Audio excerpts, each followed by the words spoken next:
Sejam bem-vindos, pessoal. A gente vai conversar hoje sobre um tema extremamente importante. Vai ser uma live também, uma aula, na verdade, né? Bem diferente. Eu tô aqui com os meus instrumentos, os meus bonequinhos. Vou trazê-los pra gente ancorar situações práticas aqui, tá? Trazer vários exemplos pra vocês sobre esse tema, tá? O que a sua família tem a ver com as suas decisões. Então, antes de iniciar a live, eu quero fazer aqui um convite a todos para cumprir o nosso combinado, né? Então, envia essa live para alguém que precisa ouvir essa mensagem, envia para um amigo, para uma amiga, para um parente que precisa saber como, de fato, dar o próximo passo, como tomar uma decisão assertiva, como transformar a vida de várias formas, certo? Então, envia ali no aviãozinho para quem precisa ouvir essa mensagem, ok, gente? Então vamos lá, o impacto que a nossa família tem nas nossas decisões. Eu vou começar essa live numa abordagem diferente também e eu quero a participação de vocês, tá? Então a primeira pergunta que eu tenho para fazer para vocês que já estão aqui é: quem aqui não precisa falar o quê, tá? Não precisa falar que decisão que você não tá tomando nesse momento. Mas quem aqui tá procrastinando, tá postergando alguma decisão importante na vida, tá paralisada nesse lugar, sabe? Quem aqui, comenta aqui, bota aqui nos comentários se você tá paralisado em algum lugar, se você tá deixando de tomar alguma decisão importante, coloca sim aqui pra mim. Se você tá, se tá tudo bem, se tá tudo ok, se a vida tá fluindo, coloca não. Ótimo.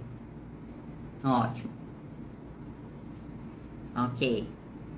Pensa aí na sua questão e vai mergulhando no que eu vou te trazer aqui. Bacana. Bastante pessoas aqui já. Ok. Ótimo. Agora, gente, eu quero que vocês peguem essa questão que vocês pensaram aí, que vocês estão procrastinando, que você não está conseguindo tomar uma decisão efetiva, e pense na seguinte situação hipotética. Se você tomar essa decisão hoje, tá? Como que você se sentiria diante das pessoas da sua família? Você se sentiria confortável diante deles ou você se sentiria desconfortável diante dessas pessoas? Imagina essa situação.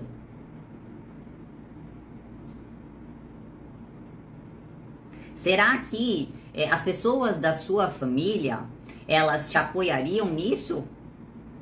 Ou será que isso é uma decisão estranha a eles? Ou será que teria alguma interferência aí?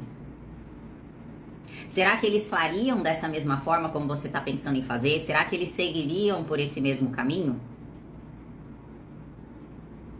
Desconfortável. Ótimo. Ok, quem mais? Como que vocês se percebem? Desconfortável. Só não minha irmã que acha tudo um exagero. Ok. Quem mais? Confortável e realizada. Ok. Minha família ia falar que estou louca. Desconfortável. Ótimo. Ótimo, gente. Então, o que eu quero trazer com esse pequeno exercício para vocês, tá? Por que muitas vezes a gente paralisa num processo e não dá o próximo passo, ok? Porque muitas vezes, né, muitas pessoas trouxeram aqui esse olhar do desconforto. Fazer igual ao que as pessoas da nossa família já está fazendo, né, aquilo que já está estabelecido no nosso sistema é mais confortável. Por quê? É simplesmente imitar. É simplesmente fazer igual, não preciso mexer em nada, não preciso fazer nenhuma mudança. Eu sigo ali já os hábitos automáticos, eu sigo numa mesma esfera, né? E o que acontece, né? Por que esse desconforto existe? Porque o Bert já observou dentro dos sistemas, a gente tem uma necessidade muito grande de pertencer a esse sistema, de pertencer à nossa família. E todo movimento contrário àquilo que está estabelecido ali, como uma regra, sabe? Como um padrão, muitas vezes, a gente vai sentir insegurança, desconforto, medo, né? E por todos esses sentimentos, contrários à nossa decisão, né? Contrários àquilo que a gente efetivamente quer, muitas vezes a gente paralisa, tá? E não tomar decisão nenhuma também é uma decisão, tá? Também é uma decisão. Por quê? Porque quando eu não decido nada, eu continuo fazendo a mesma coisa. Faz sentido, gente? Só que o problema é que estar nessa zona de conforto, é que estar na reprodução desses destinos não é interessante para o nosso progresso, não é interessante para os nossos objetivos. É contrário, na verdade, a tudo isso, tá? Agora eu vou introduzir aqui, deixa eu só pegar o meu campo, deixa eu introduzir aqui para vocês, porque eu quero trazer vários exemplos nessa aula do como que isso vai atuando na gente, tá? Deixa eu pegar aqui. Então, vou pegar um sistema aqui, vou formar um sistema com vocês. Imagina aqui o avô, a avó, aqui atrás, que daí tiveram uma filha, né? Essa filha se casou, que formou um outro sistema, e daí dessa filha nasceu uma filha também, né? Desse casal, na verdade, nasceu uma filha também. Qual que é o cenário perfeito aqui? Que cada um esteja dentro do seu próprio lugar, que cada um esteja nesse olhar de pertencente, né? Que cada um esteja integrado a esse sistema, só que muitas vezes não é isso que acontece. Na prática, né? Isso é só um olhar do ideal, mas na prática é bem diferente, né? Na prática existem histórias aqui no meio que vão atrapalhando essa ordem familiar, tá? Então o que eu quero que você entenda? Imagina só que na história dessa avó, o casamento deles tenha sido rompido. Esse avô do nada, sabe, se interessou por uma outra pessoa, foi embora. Esse avô foi embora, tá? E aí o que acontece? Essa avó, dentro dessa realidade, dentro desse fato, né? Ela não conseguiu lidar com a sua própria dor. Ela não conseguiu olhar para a sua própria dor. Ela não conseguiu integrar essa situação. Aquilo foi muito para ela e ela se desconectou daquilo. Qual que é a grande questão? O que eu quero que vocês entendam, tá? Vou pegar esse controle aqui, ó. Ele é leve na minha mão. Ele é leve, tá? Ele tem um peso muito leve. Se eu fico segurando aqui, ó, 10 minutos, provavelmente continua sendo leve. Agora, se eu fico uma semana numa mesma posição segurando isso, ele começa a pesar. Se eu fico mais um tempo segurando isso aqui, isso começa a me trazer sintomas. Então imagina que essa avó não olhou, não lidou com essa situação e manteve isso dentro dela, sem elaborar, sem trabalhar, né? Sem olhar para essa dor. E aí isso gera um peso. Qual que foi a forma inconsciente dela lidar com esse peso? Vou ficar doente. Por quê? Porque isso aqui somatizou. Quando eu não olho, isso se somatiza. Entende, gente? E aí, qual que é a grande questão? Qual que é a memória de dor aqui? Abandono. Tá? A memória de dor é o abandono. E aí, essa mulher, quem que permaneceu? O pai, o marido foi embora, quem permaneceu aqui? A filha. A filha continuou aqui, tá? E aí, como ela não lidou com esse conteúdo, ela ficou doente. Por quê? Porque inconscientemente, ela quer ser cuidada. Inconscientemente, ela retorna a ser uma criança. Tá, gente? Isso tudo é um efeito de uma tragédia. Tô trazendo um exemplo prático aqui pra você. Essa filha, diante dessa situação, diante dessa tragédia, ela vai muitas vezes ser leal à dor dessa mãe. E como essa tragédia, como esse episódio foi um tabu, porque o que acontece? Quando existe uma situação difícil, né, e as pessoas não lidam com esse conteúdo, aquele conteúdo começa a se tornar um tabu no sistema. Como assim, né? Como ninguém quer olhar, ninguém quer lidar com a dor desse abandono, o abandonar, o seguir em frente, o sair da família, se torna um tabu. Então, qual que é a informação dessa filha? Eu não posso fazer igual meu pai, eu não posso abandonar a minha mãe. Entre aspas aqui, tá? E aí, o que acontece? Essa filha desenvolve toda a vida dela, em cima também desse sintoma da mãe, tentando compensar esse vazio. Tentando ocupar um lugar errado para dela, né? Ela não tá no lugar dela, ela não conseguiu seguir em frente, por mais que ela tenha casado, por mais que ela tenha um marido, tenha constituído família, tá? O vínculo maior dela e aonde ela está refém é do que aconteceu aqui atrás. Só que o que acontece? Essa filha, ela também não lida com a dor da falta desse pai. Ela não lida com a dor desse abandono também. E aí o que acontece? Eu quero que vocês entendam os mecanismos de defesa que vão sendo criados numa situação que vira um tabu na família e que ninguém olha. Então essa filha, ela não lidou com o abandono também. Ela não integrou esse pai dentro dela. Ela olha para esse pai da mesma forma como a mãe olhava, através de um olhar recriminatório, através de um olhar acusatório. Ela toma a dor da mãe como se fosse dela, tá? E ela não elabora esse conteúdo também. Qual que é a grande questão? O abandonar se torna um tabu também. E aí o que ela faz? Eu não quero ser abandonada também.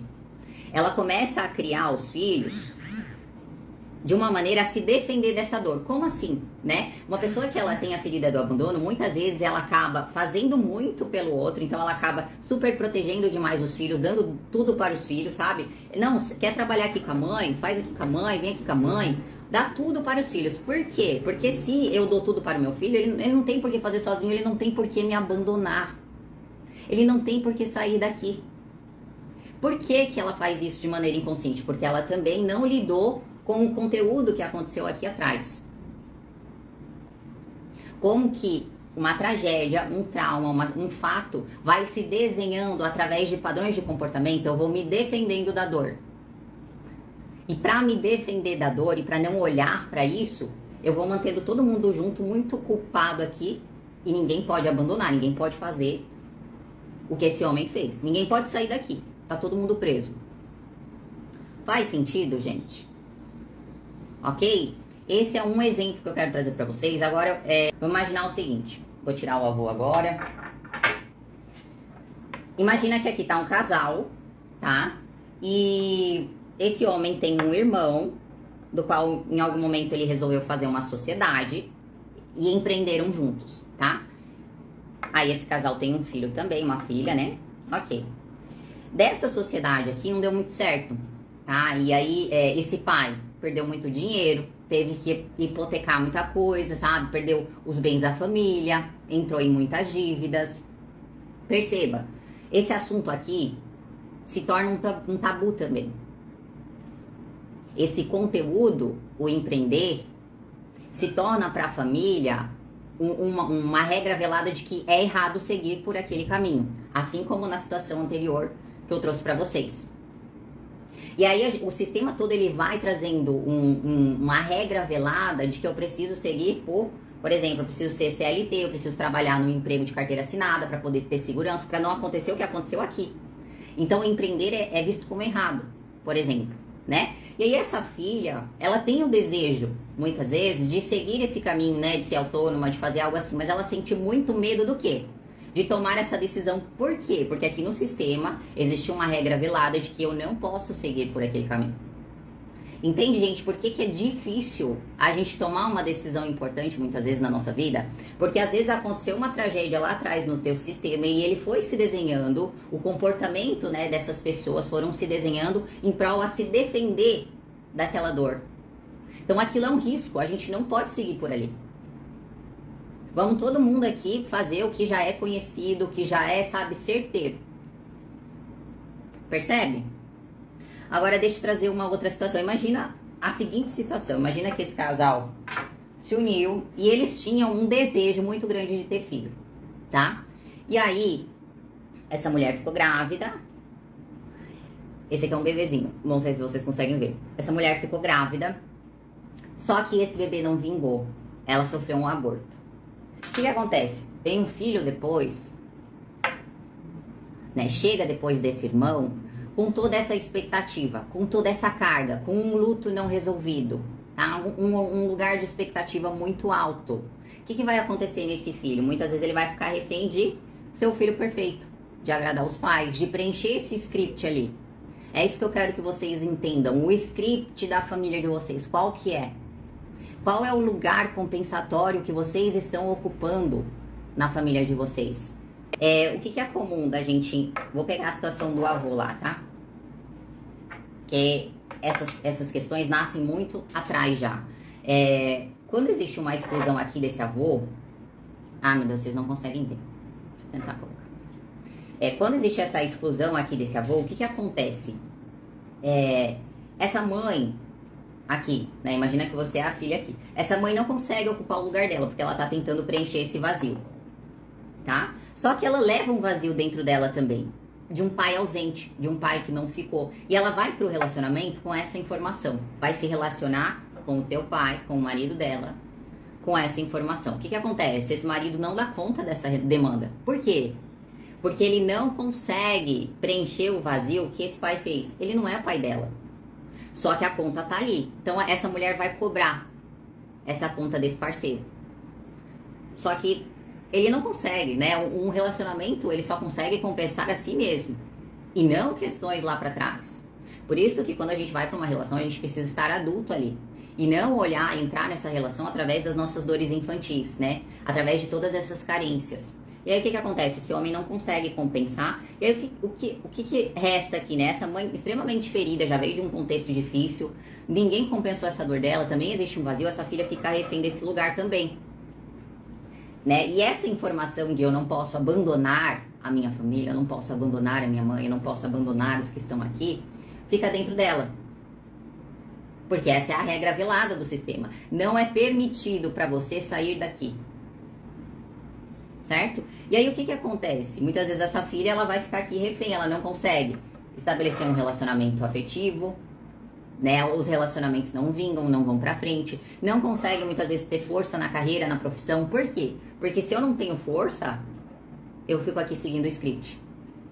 E qual que é o problema disso, né? Quando eu sigo o script, que tá determinado já pra mim, né? Quando eu sigo nesse padrão ali, eu me sinto inocente perante as pessoas da minha família. Igual uma criança. Porque eles esperam isso de mim, porque eles têm essa expectativa e eu fico ali suprindo isso. Agora, o que acontece? Se em algum momento eu olho pra isso, eu dou um lugar, perceba, gente, a gente tá entrando numa esfera de solução aqui já, tá? Mas eu vou desenhar melhor isso pra vocês. Se eu dou um lugar no meu coração pra esse avô, eu entro na má consciência. Por que eu entro na má consciência? Porque para todo o meu sistema, o meu avô é errado. Para todo o meu sistema, o meu avô ele é visto como o vilão da história. Para todo o meu sistema, meu avô não pertence. Só que qual que é o grande problema? Se eu comungo com essa ideia do meu sistema, se eu excluo o meu avô, se eu rejeito ele, se eu entro nessa militância, tá? Se eu compactuo com esse discurso das dores dessas mulheres, o que acontece comigo? Eu entro num lugar compensatório. Então sou eu que vou tentar fazer um esforço muito grande para preencher esse vazio aqui. Será que a vida vai dar certo nesse lugar, gente? Por isso que quando a gente olha para o nosso sistema e dá lugar àquilo que está sendo excluído, a gente muitas vezes vai se sentir culpado, vai se sentir como se estivesse traindo, por exemplo, a nossa mãe, estivesse traindo a nossa avó.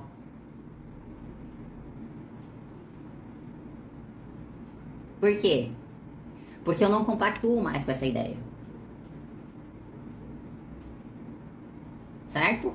E aí eu quero ler aqui pra vocês algumas falas, até mesmo do Bert, tá? Pra vocês entenderem melhor essa questão da boa e da má consciência, tá? Ele vai dizer o seguinte: o padrão familiar molda os nossos comportamentos, forma o nosso caráter e guia o nosso desenvolvimento de maneira geral. Como consequência, acabamos reproduzindo aquilo que o sistema já estabeleceu como seguro e aceitável.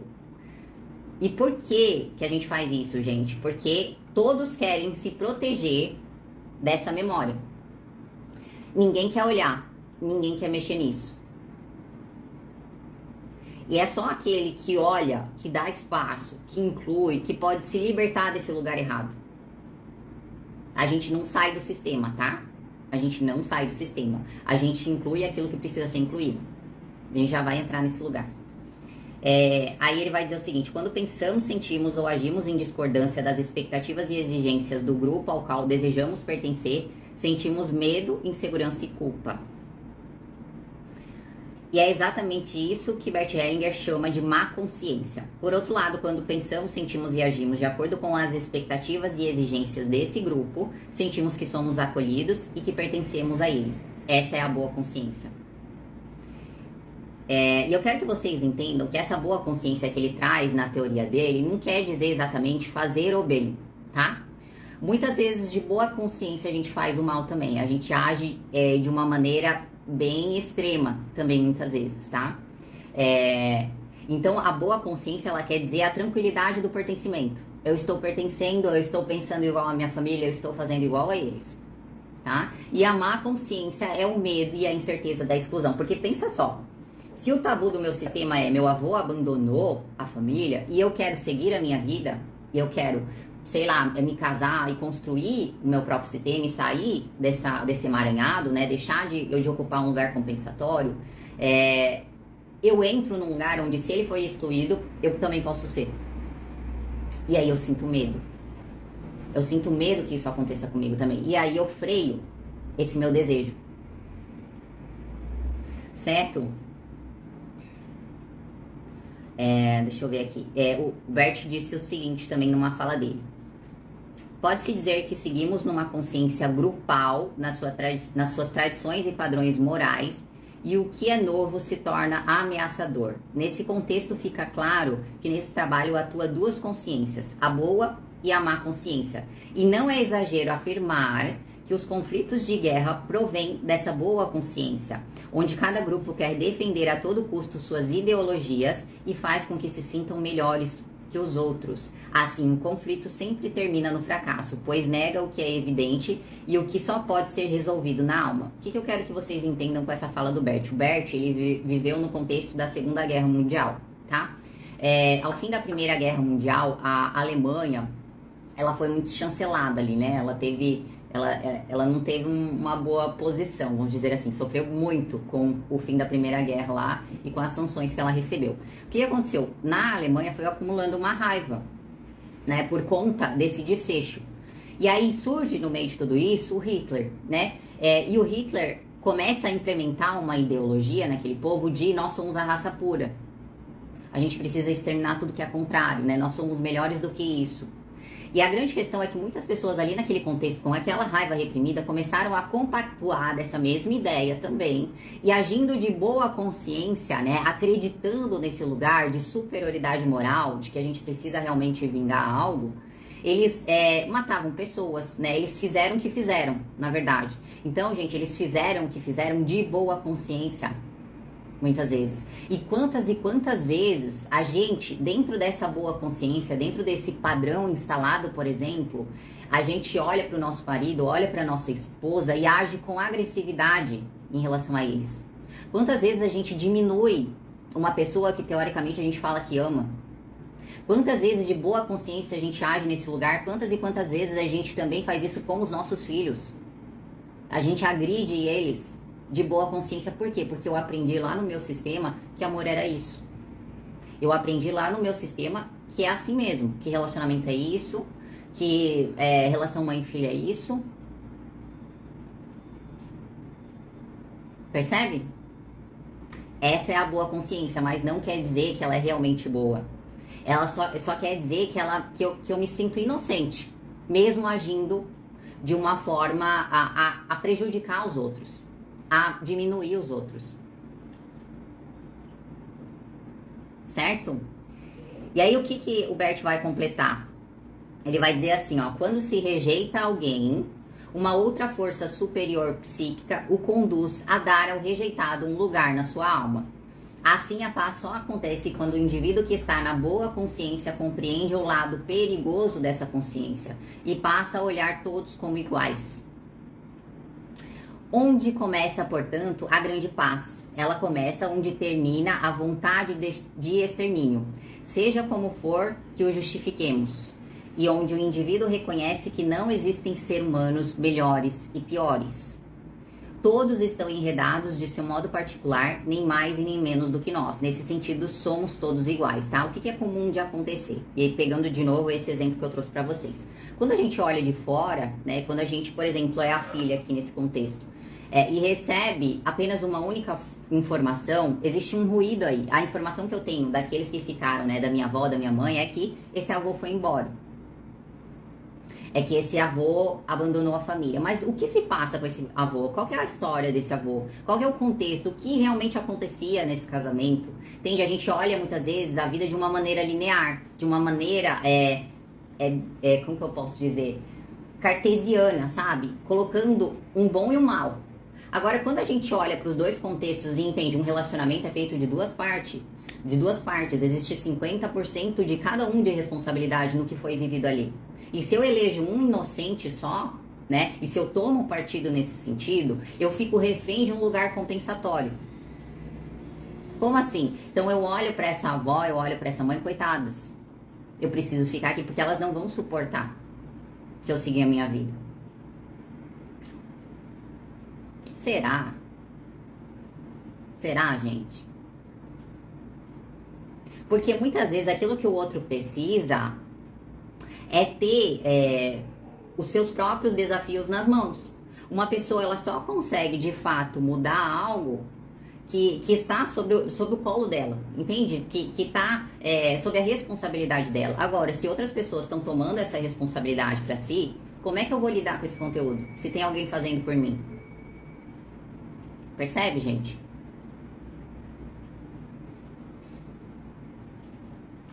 Aí o Bert Hellinger vai completar falando o seguinte: quando sabemos e reconhecemos isso, quando sabemos que a nossa consciência tolhe a nossa liberdade, podemos nos aproximar uns dos outros sem arrogância, respeitando os limites que nos são impostos. Podemos olhar mais longe e ultrapassar a nossa boa consciência anterior para nos encontrar mutuamente em algo maior. Aí começa a paz.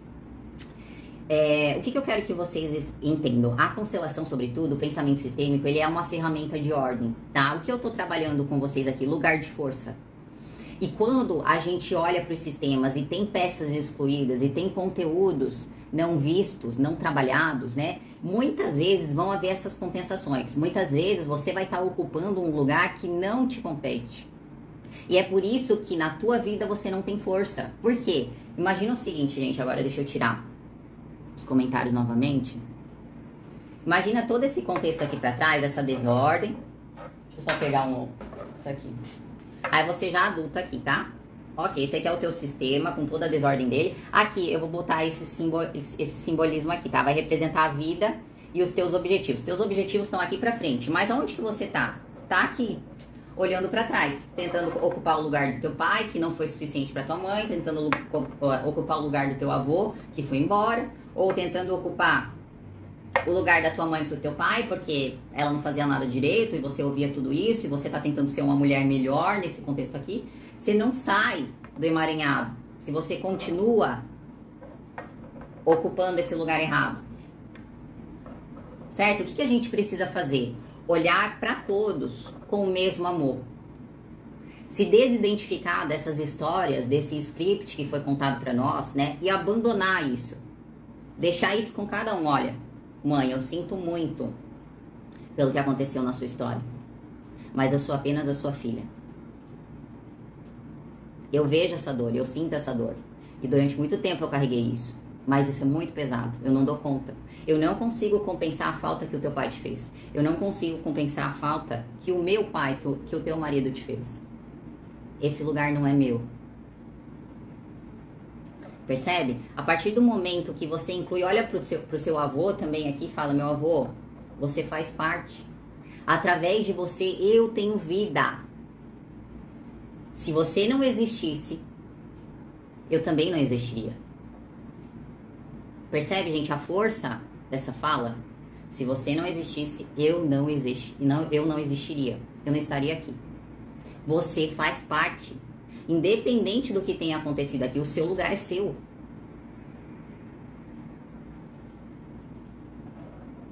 Tô constelando você já. Faz sentido, gente? E o que eu quero que vocês entendam diante dessa ferramenta de ordem que é a constelação? A partir do momento que a gente encara essa má consciência, esse desconforto de seguir olhando para frente, para nossa vida, para os nossos objetivos, né? De romper com algumas lealdades, né? De se desidentificar desse lugar errado, o que acontece? A gente vai experimentar um amor espiritual. Por quê? Porque essa ferramenta, gente, ela estabelece justiça divina. E quando você olha para todos, sem excluir ninguém, sem excluir o avô, sem excluir a avó, sem excluir o pai, sem excluir a mãe, você olha para todos através desse amor. Certo? E outra coisa, só pra gente finalizar, tá? A constelação, ela é uma filosofia de vida, é algo que você precisa aplicar continuamente. Porque, inevitavelmente, essas histórias, elas resbalam na gente, né? E a gente vai sentir o efeito disso. Só que nós precisamos estar muito atentos. Qual é o meu lugar de força? ok? E se posicionar nesse novo lugar. É isso que vai te fazer olhar para onde você tem que olhar, ok? Gente, muito obrigada a todos que foram constelados aqui juntos. Um grande beijo para vocês e até a próxima.